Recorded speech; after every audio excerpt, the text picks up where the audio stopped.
کیوں؟ السلام علیکم. لائیو روسٹم کے پروگرام بدلتی دنیا کے ساتھ میں ہوں سہیل احمد صدیقی. ہم بات کریں گے دنیا بھر میں ہونے والی سیاسی، سماجی اور دیگر شعبوں میں تبدیلیوں کے حوالے سے، اور اس میں جو خاص تبدیلیاں آپ دیکھیں گے دنیا بھر میں حالات حاضرہ کے حوالے سے ہم بات کر رہے ہیں.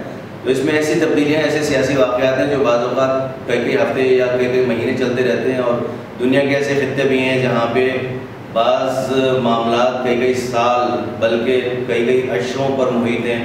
جیسے کشمیر کی اگر ہم بات کریں یا فلسطین کی بات کریں تو وہ ایک آدھ دن، ایک آدھ ہفتے کا ایشو نہیں ہے.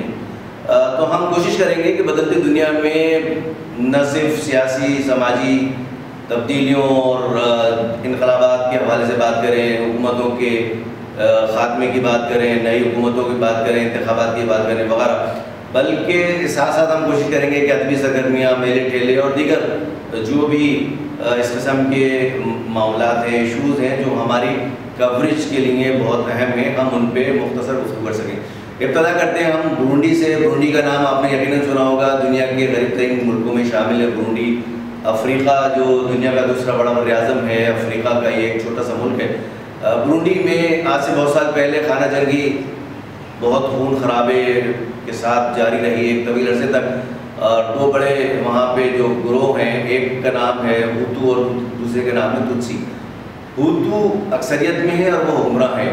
ہوتو قبیلے نے بڑے پیمانے پر قتل و غارت گری کی، اور یہ سلسلہ چلتا رہا سن 2000 تک. اس خانہ جنگی میں کوئی 3 لاکھ سے زائد افراد قتل ہو گئے.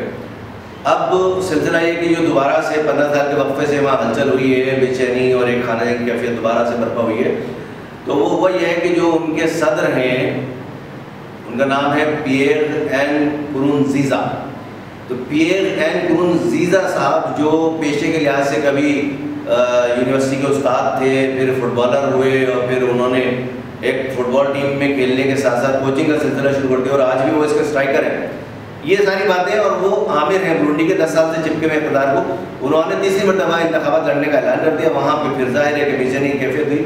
ایک جنرل نے جو ہوتو کی بجائے توتسی کا طرفدار تھا، اس نے کوشش کی ان کے تختہ الٹنے کی، جو ناکام رہی، اور اس کے بعد خانہ جنگی کا سلسلہ شروع ہو گیا، اور 5 لاکھ افراد کم و بیش بے گھر ہو گئے. گھر چھوڑ کے برونڈی سے وہ نکلنے پہ مجبور ہوئے. اور 11 جون کی اہم خبر جو تازہ ترین فی الحال ہے، اقوام متحدہ کی طرف سے جو صاحب نامزد کیے گئے تھے، انہوں نے استعفیٰ دے دیا، کیونکہ حزب مخالف توتسی کا یہ خیال ہے کہ وہ حزب اقتدار یعنی ہوتو کے حامی ہیں. یہ سارے معاملات ہیں اور یہ سلسلہ چل رہا ہے. ہماری دعا ہے کہ برونڈی میں ہم قائم ہوں اور معاملات بہتر ہوں، کیونکہ برونڈی اسی دنیا کا حصہ ہے جو ہماری دنیا ہے.